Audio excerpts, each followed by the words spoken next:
So, good morning, students. How are you all? Is the lockdown helping you or disturbing you? Whatsoever, children, let these days of lockdown be only a blessing. Okay? Take it that way. God has given some special time to grow more in the family atmosphere, learning something creatively. Okay? So, take heart. We are going to continue with the poem The Patriot. And I suppose we had done the poem until the third stanza, which were the recollection of the patriot. Okay, whatever had happened a year ago, his glorious past. He recollects, the patriot recollects the glorious past.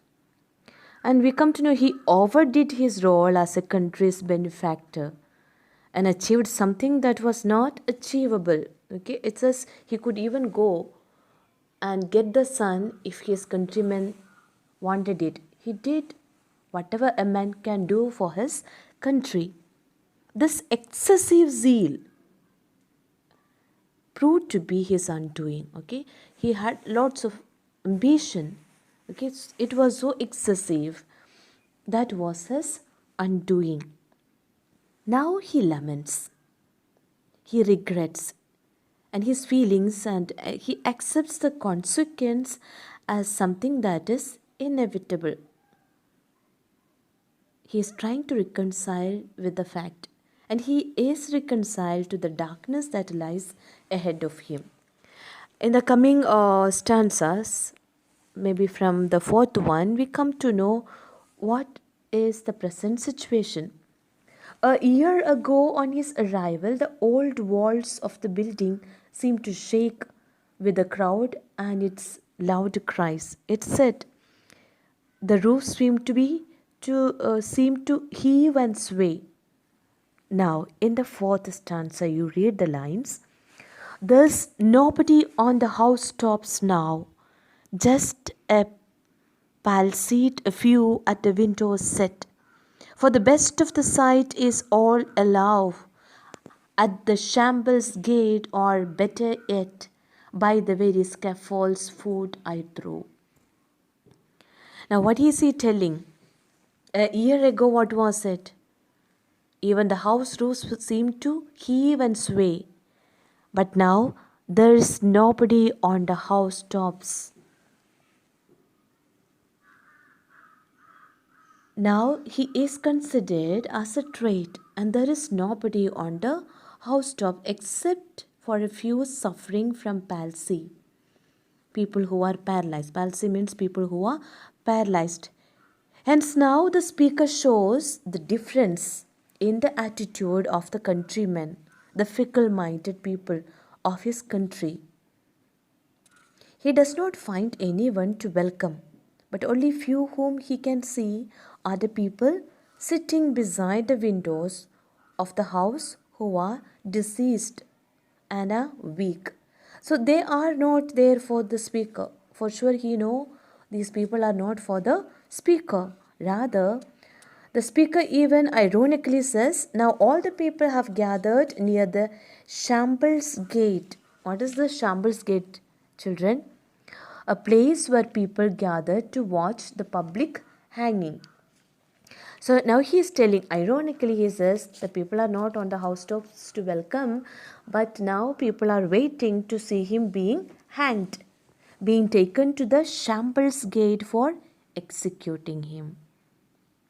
So all the citizens who once welcomed him as a patriot now wait by the scaffold. Scaffold here is a raised wooden platform where public execution of a criminal is done. So they are there to see the speaker being hanged or executed. Now the line, you see the line, for the best of the sight, children. What is this best of the sights? Okay. The best of the sky, the sight here shows how the people wanted to see, how they are waiting to see he being hanged. It refers to the sight of the speaker's execution at the Shambles gate or by the scaffold foot. It is an ironical reference, children, as the people who apparently were ready to worship him are now cheering at his execution. Once upon a time, they were full of praise, adulation, and here they are waiting. They are cheering even at his execution. So, very ironical reference. A very ironical reference is being shown here. Now, in the next stanza, we hear, I go in the rain and more than needs. A rope cuts both my wrists behind, and I think by the feet my forehead bleeds, for they fling whoever has a mind, stones at me for my ears' misdeeds. Now, what is he telling? Now, all the citizens who once welcomed him as a patriot now wait by the scaffold, and the world around him has become so hostile, so full of hostility. The speaker is going to the scaffold in the rain. Notice the use of the pathetic fallacy. Okay, the melancholic, the sorrowful event is taking place. He goes in the rain. The speaker's hands were tied behind a rope. Okay, it said a rope cuts both my wrists behind. Both his hands were tied with a rope, and the rope even cuts his wrists. The line is significant to determine the extent of the speaker's downfall. And then the forehead bleeds. My forehead bleeds. The speaker's forehead bleeds because the public had thrown or pelted stones at him for years' misdeeds. Earlier, he was treated with love and respect. You remember in the first stanzas, it said, the people who welcomed him with roses and myrtles now hit him, throw stones at him, acts as an antithesis for the speaker. You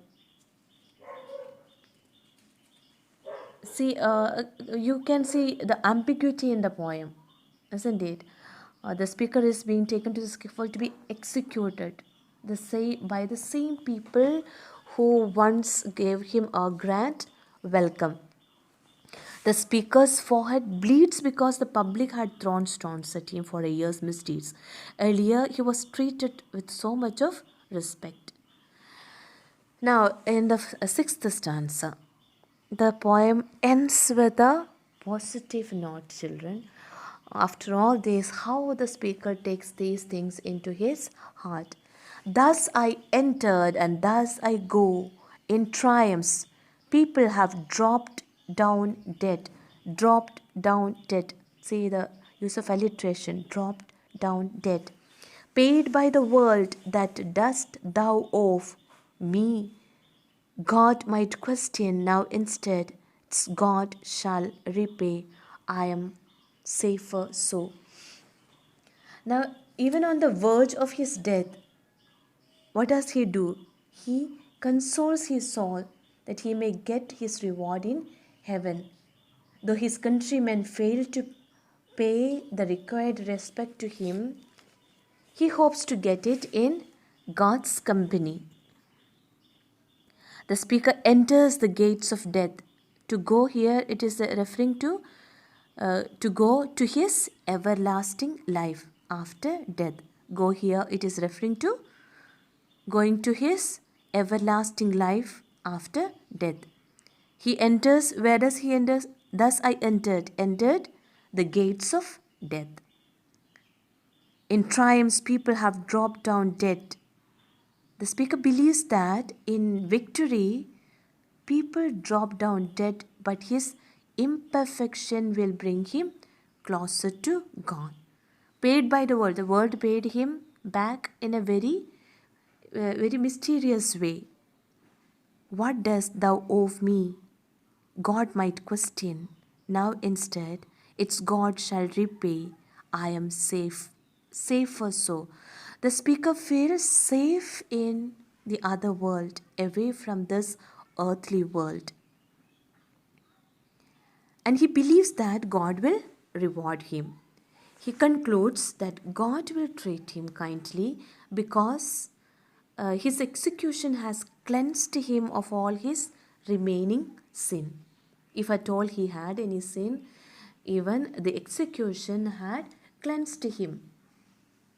And the poem shows the uncertainty of one's life and fortune. It ends on an optimistic tone.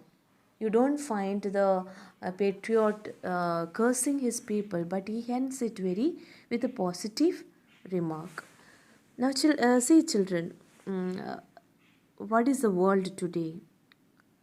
The speaker here describes the poet, what is he wanting to show through the poem. All these glories of this world will end someday. We have the reward still waiting only in heaven. Now we look into the human civilization. Humans have reveled at victory and despaired in defeat. And this is why Robert Browning wrote this poem, to tell the world, why do we rejoice only in victory, and why do we look at the heroes in the defeat with contempt? It is not so to be our reactions, isn't it? The gallant are glorified, always the victorious leader are glorified, and the vanquished are vilified. Commanders who lead their men to victory are showered with the rays, adulation, praise, adoration, worship. A commander who has fought really well but has been defeated, what do we reward them with? Disgrace and merciless outcry. And the citizens fail to realize that there is always an element of luck in battles. On a bad day, or due to bad decision, a battle can be lost. Rationally speaking, such a defeat does never point to a lack of valor on the part of the soldier and their commander, but often people judge by the view. So it's a beautiful poem which gives the theme of giving due respect, reward. We should never go with the result, but always see what was the work done behind. Hope you liked the poem. Okay, learn from the poem, try to analyze it. Okay, take to your own life what to reward, what to regard. Okay, what to respect and whom to respect and how to respect. All the best, students. Study the poem. We shall once again be back to the poem with a little bit more analysis, and we will deal with the question answers. And for now, all the best. Good wishes. God's blessing.